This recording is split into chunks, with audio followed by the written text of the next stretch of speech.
अरे थार लेके चलो तारा राइफल खस के आ केतना जना के उड़ाई देला हंस के। ए थार लेके चलो तारा राइफल खस के केतना जना के उड़ाई देला हंस के। आ करो तारा ना जो ये तना चाल बटे कैसन। फिर लड़का बोलेगा आ रंगादारी कइल हमर भइल बाटे फैशन। आ दहाड़े जैसे शेर दहाड़ी हम ऐसन। आ रंगादारी कइल हमर भइल बाटे फैशन। आ दहाड़े जैसे शेर दहाड़ी हम ऐसन। तो जी हाँ ये भैया, आप सब कैसन बानी जा।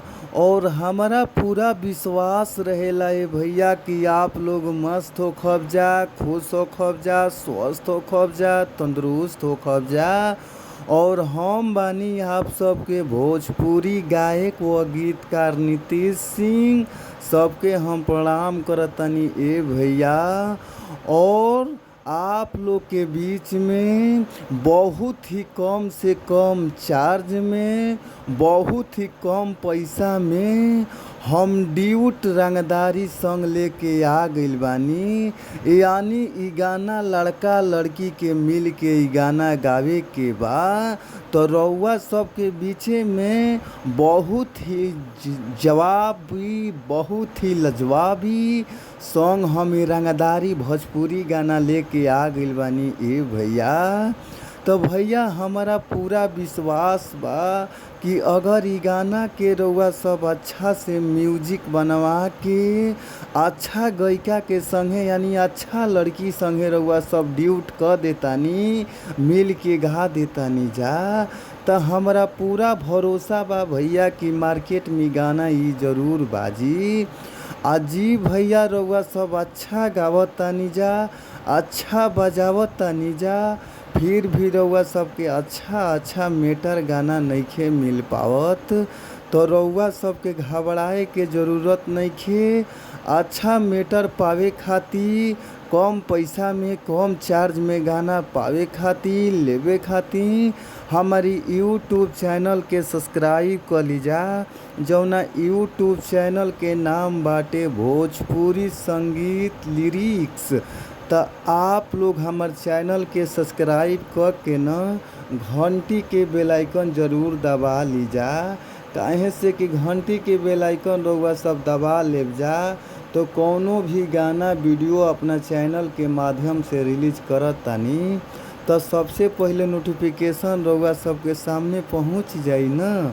तो आप लोग ज़रूर सब्सक्राइब कर ली, घंटी के बेल आइकन ज़रूरे दबा ली। तो आई जा सीधे सीधे चलल जा मुखड़ा के ओर। मुखड़ा के भाव का बा, कैसे गावे के बा, आई जा सुनी जा। पहले लड़की कहतिया ए भैया, कौना भाव में कैसे कहतिया।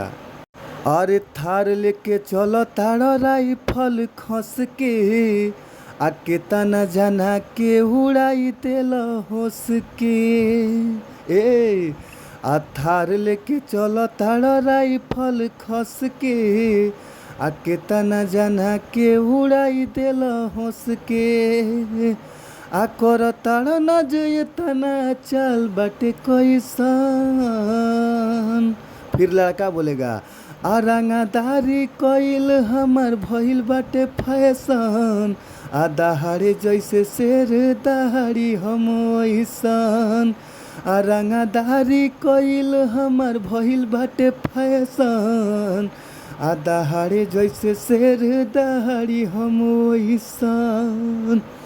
तो जी भैया रउआ सब अगर इ मेटर चाहतानी, गाना चाहतानी तो स्क्रीन पर नंबर बा, नंबर नोट कर ली 98 350 77 203। तो आप लोग हमारी नंबर पर संपर्क करी। कॉल कैला पर बहुत ही कम से कम चार्ज में रउआ सबके गाना मिल जाइए भैया। तो आप लोग ज़रूरे कॉल करी। फिर मिलल जाई नेक्स्ट वीडियो में यानी अगला वीडियो में। तब तक खातिर thank you, bye bye, so much, धन्यवाद।